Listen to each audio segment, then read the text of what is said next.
మొన్న రాహుల్ గాంధీ ప్రధాని మోదీ ఇంటి ముందు నిరసనలు చేశాడు కదా.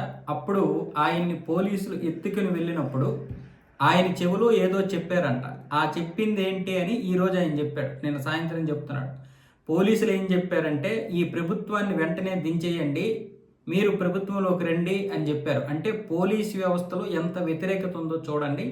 ఇలాగే ప్రతి వ్యవస్థలో కూడా వ్యతిరేకత ఉంది బీజేపీ ప్రభుత్వం మీద.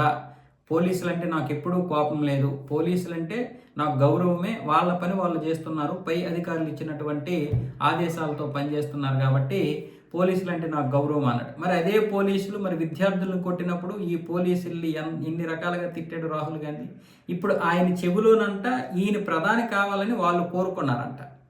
అంటే ఎలాగో ప్రజలు కోరుకోవడం లేదు, ఎలాగో ప్రజల్లో ఇది లేదు, అలాగే ఆ ఇండి కూటమిలో ఉన్నటువంటి నాయకులు కూడా తను ప్రధాని అంటే నమ్మడం లేదు. సో తను ప్రధాన క్యాండిడేట్ అంటేనే వాళ్ళు బయటికి పారిపోతున్నారు. సో ఈ నేపథ్యంలో కనీసం ఈ పోలీసుల పేరైనా చెప్పుకొని నేను ప్రధాని అవుతాను అని ఒక మాట అంటే బాగుంటుంది కదని ఎవరో సలహా ఇచ్చి ఉంటారు రాహుల్ గాంధీ గారికి. ఆయనేమొచ్చేసి ఈ విధంగా వ్యాఖ్యలు చేశాడు ఈరోజు. అంటే చివరికి అలా చెప్పుకోవాల్సి వస్తుంది. మేము మిమ్మల్ని లేపుకెళ్ళిపోతున్నాం, మీ డ్రామాలు మీరు స్టార్ట్ చేయండి అని చెప్పుంటారు వాళ్ళు. అంటే మామూలుగా రాజకీయ నాయకులు డ్రామాలు స్టార్ట్ చేస్తారు కదా, మీ డ్రామాలు మీరు స్టార్ట్ చేయండి, మేము మిమ్మల్ని తీసుకొని వెళ్ళిపోతున్నాము అని చెప్పడంతో ఆయన డ్రామాలు స్టార్ట్ చేశాడు. ఈ ముక్కు కాడ ఆ రోజు నేను నిజంగానే ఏదో తగిలిందేమో అనుకున్నా, కానీ అక్కడ బ్లడ్ వచ్చే విధంగా, బ్లడ్ కందిపోయే విధంగా తనను తాను చేసుకున్నారు.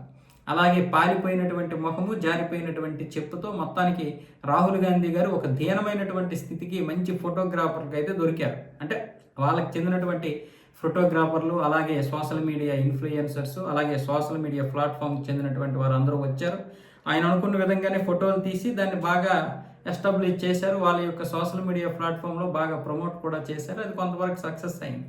అయితే పోలీసులు ఏం చెప్పారని మొన్నటి నుంచి చాలామంది అంటున్నారు కదా.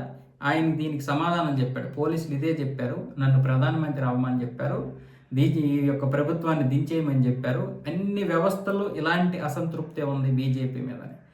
అసలు 146 కోట్ల మంది జనాభాలో అసలు ఎవరెవరు ఏమేమి చేస్తున్నారో మీకు తెలుసా?